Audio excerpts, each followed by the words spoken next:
Hello researchers, how are you? I hope you are fine and doing well. In this video, I am going to demonstrate how to install Arch Linux on Oracle VirtualBox. Before we proceed with the download part as well as the installation part on Oracle VirtualBox, let us first of all understand what is meant by Arch Linux. Arch Linux is a Linux distribution for computers based on IA32 and x86 or 64-bit architectures. It is composed predominantly of free and open source softwares and supports community involvement. The design approach of the development team follows the KISS principle, that is, keep it simple, stupid, as the general guideline and focuses on elegance, code correctness, minimalism, and simplicity. It expects the user to be willing to make some effort to understand the system's operation. A package manager written specifically for Arch Linux is known as Pacman, which is used to install, remove, and update software packages. Arch Linux is a rolling release model, such as that the regular system update is all that is needed to obtain the latest Arch software, and the installation images released by the Arch team are simply up-to-date snapshots of the main simple components. Arch Linux is also notable for having comprehensive documentation in the form of community wiki called ArchWiki. The kernel which is used for Arch Linux is monolithic kernel, and the official website is archlinux.org, which you can see on the screen right now. Now, if we talk of the design principles, Arch Linux is basically based around binary packages, and packages are targeted both for IA32 and 64-bit and 32-bit to assist performance on the modern hardware system. Now, if we talk of the repositories, the following basic official repository list which exist are as follows. The first is known as core, which contains all the packages needed to set up a base system. Second is known as extra, which holds packages not required for the base system, including desktop environments and programs. The third, which is very important, is called community, which contain packages built and voted on by the community, includes packages that have sufficient votes and have been adopted by a trusted user. Fourth, multilib, a centralized repository for x64-bit users to more readily support 32-bit applications in a 64-bit environment. Number 5, which is called testing, with extra packages for core and extra. Number 6, community testing with packages for community. Number 7, multilib testing with packages for multilib. Also, there are a couple of other repositories for certain desktop environments, that is called Genome Unstable, which contain packages of new version of software from Genome before being released into extra. Second, KDE Unstable, which contain packages of new version of KDE software before it is being released. So Arch is having Arch build system, Arch user repository, and other derivatives. So if we talk of the main website, which I have already opened on the screen, that is called archlinux.org, you can find everything from latest news to order news, etc. And if you want to download this package, click on this download, and you can download it from the either torrent link or from the magnetic link. So it is a secured version, or you can download it any from the links which is given below. So now let us proceed with the installation part of Arch Linux on Oracle VirtualBox. Now, as you can see on the desktop, I have already downloaded, that is Arch Linux 2016.0.3.1 dual.iso image, which is about, if you can click on properties, it is about 709 MB. So it is called dual because why? It is having 32-bit and 64-bit version both included in this ISO, but I will be making use of the 64-bit on this machine. So before we start with the installation, let me tell you that I will be creating a virtual machine which will be allocated 20 GB of hard disk drive and 1 GB of RAM. So let us go to Oracle VirtualBox. Now click on new.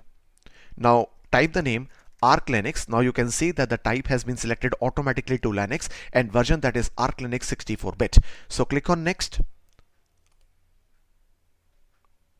Okay, so let me go with that other name. So click on next. Now you can find the RAM, that is 1024, which is about 1 GB of RAM which I am allocating. So click on next and click on create. Click on next, click on next. So allocate 20 GB of hard disk drive to this Linux. So click on create. So now you can see that the Arch Linux has been created. So click on start.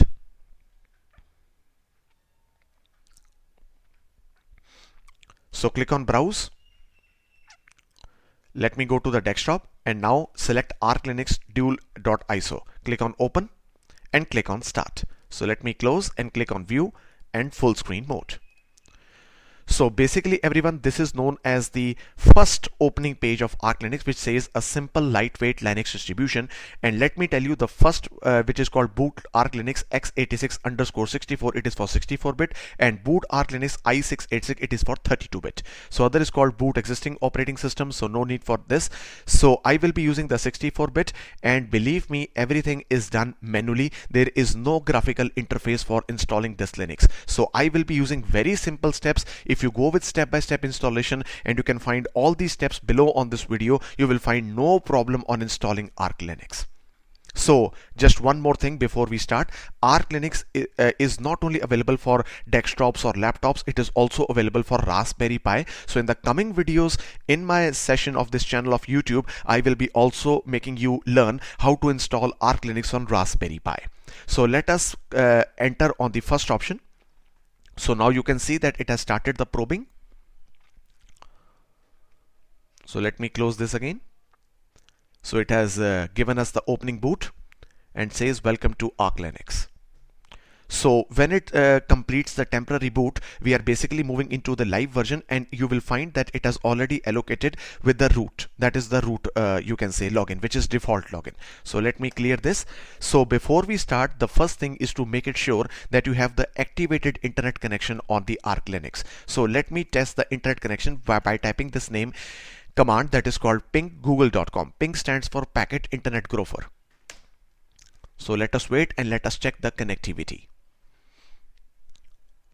Yes, so now you can see that the response is coming, which means that Arch Linux is having activated internet connection. Why we need the activated internet connection, I will be telling you in a couple of seconds, just to install, etc.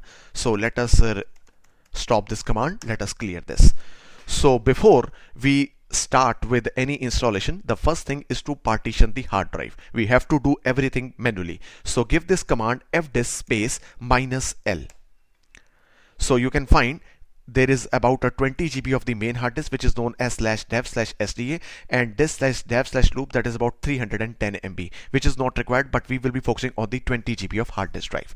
So we will be making three partitions. The first partition is the root partition, which is the primary boot partition, which will be about 10 GB. Second will be swap partition, which will be 2 into RAM, because we have already chosen 1 GB of RAM, so swap partition would be 2048 MB. And the third will be the logical partition, that is a home partition, which will be doing in the next part, that is the 10 GB part. Okay, that's about 8 GB, etc. So let us give this command, that is cfdisk. So now you can find that select the label type. So you can either select GPT, SGA or Sun, but in order to do it very easily, select DOS and press enter. Now you can find that the free disk space which is allocated is the size that is under, that is 20 GB of size. So let us press enter, that is under new, and select the partition size, that is to 10 G, which about is called as 10 GB of partition. So press enter. So let us select the primary partition, and now select it as bootable also. So now you can see that it is able to write. So just go to write option, press yes, and now press type yes, so that the partition can be properly created. So now you can see that the 10 GB of partition has been created. So now let us create this swap partition. So go to this free space, press enter, and now type the following, that is 2048, that is M. Why we are using M? Because in this partitioning space we type G for gigabit and press M for, that is MB. So press enter. So select primary again and press and go to write, and again type yes. So now let us create the logical partition. So go to the free space, press new. Now the partition space would be 8 GB. So press enter. So it will be you can say extended partition, so you can take it. So either we again click the free space. So again you can say, that is write. So let us press yes. The partition table has been altered. So you can say that verify everything. So let us press quit from the utility. So now let us check it. fdisk space -L.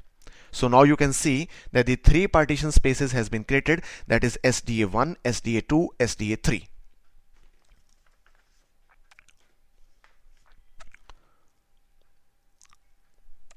So now let us go to format the partitions, that is mkfs.ext4 slash dev slash sda1.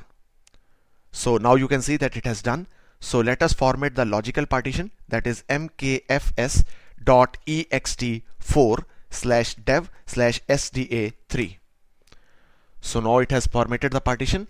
So now let us you can say format the swap partition and activate the swap partition, that is mk swap slash dev slash sda2, which is about a 2 GB of size. So press enter, and now it has set up the swap, that is let us activate the swap, that is swap on slash dev slash sda2. So now what we have to do is to mount the primary partition so that we can start with the installation part.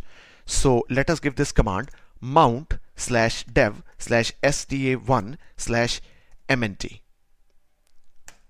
So it has been mounted. So let us create another partition, that is mkdir slash mnt slash home. So let us mount the logical extended partition into this mount slash dev slash sda3 slash mnt slash home.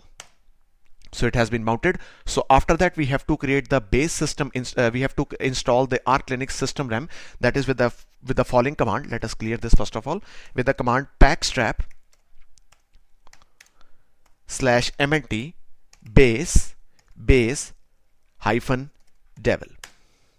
So now you can see that it is synchronizing the packaging databases. So you can find it is about to download 222 MB. So it will not take much time. Let us see the installation.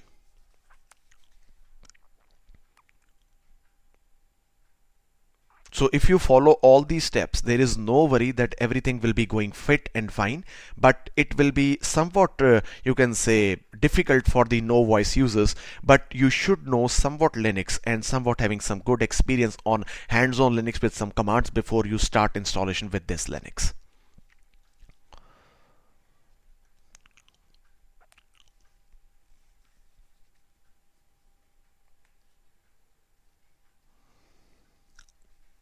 So now you can see that it is installing the kernel.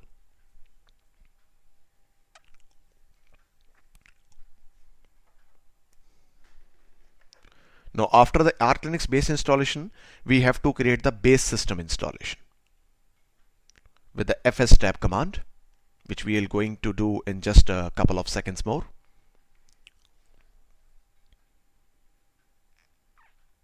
So if your internet speed is very good, it will just take about 2 to 3 minutes or maybe less than a minute.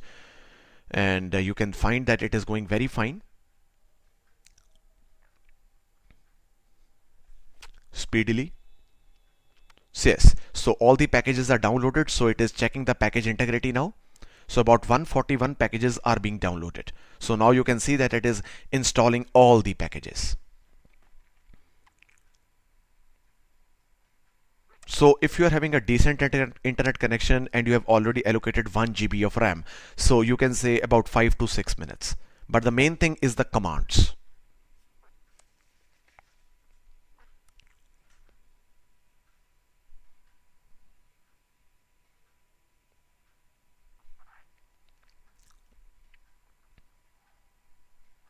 So almost it is done. About 100 packages are installed.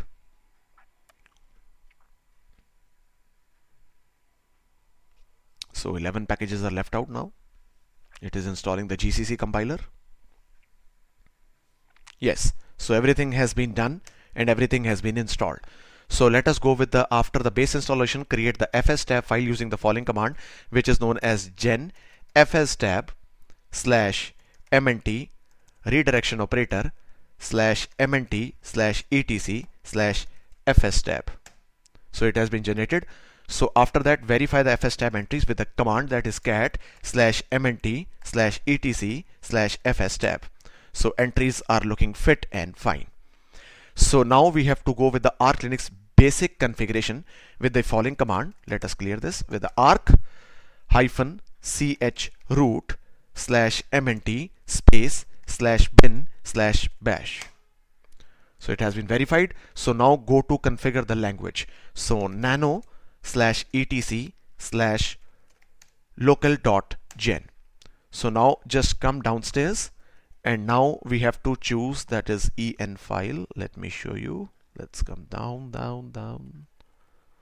Yes, so this is the file. That is, we have to uncomment it. Let us delete the hashtag, and that is en_us.utf-8 utf_8. So let us save this file by using Control X. Let us press Y and press enter. So let us activate this, that is locale-gen. So generation is complete. Now we have to create the etc/locale file. So nano /etc/locale.conf. So just add the following line, that is lang in capital is equal to en_us dot utf-8. Yes. So let us Control X, press Y and press enter. So now we have to synchronize the zone info with the following command: ls/user/share/zone info.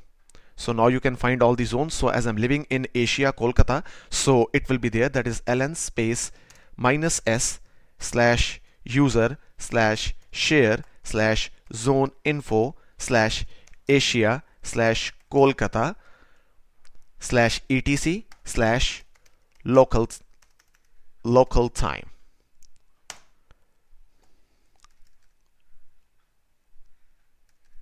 Sorry, my mistake.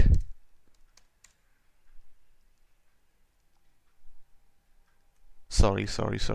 My mistake, that is LN, sorry. So local time. So it has been done. So now we have to set the time standard to UTC using the following command: HW clock space --SYS TOHC space --UTC. So the hardware clock has been synchronized, and now the filing step, that is to have the setting the root user password with the following command: password. And now let me give the password. So the password has been updated. So now we have to type the host name of the network. So with the following command: nano /etc/hostname. So type any name, that is arc. I type the name, that is arc server. Okay. Control X, Y, yes. So now what we have to do is to enable the DHCPD with the following command: systemctl enable DHCPCD with the daemon. So now it has been activated. So now what we have to do is to give with the grub installation, the final steps, with the following command: pacman. As I've already told you, pacman is a utility. So pacman space -S grub space os-prober. So let us press Y and proceed with the download part. Download will only take just about less than 30 seconds. It is about a 5 MB of download size.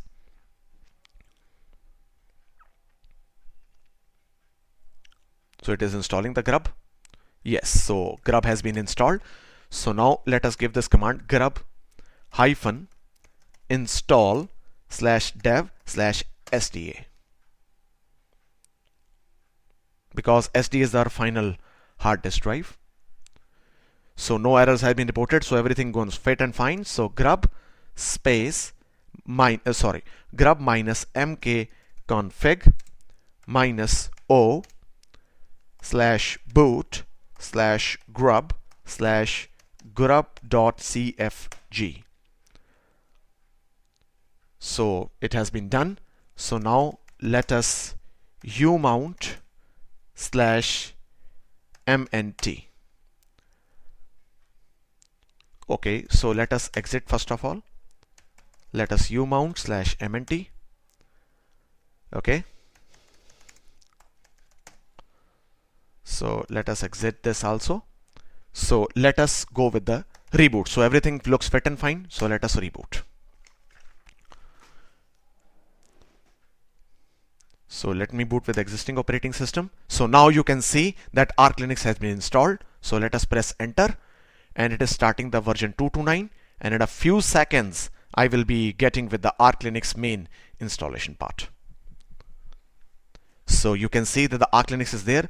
So let us go with the login with the root and let me type the password. Yes, so now you can see that the Arch Linux has been successfully installed into my system using VirtualBox. So in this video, I have told you how to install Arch Linux. Do give this a shot. All the commands will be available downstairs of this video. I hope you like this video. Do give this a like, share with your friends, and do watch it. Thank you so much.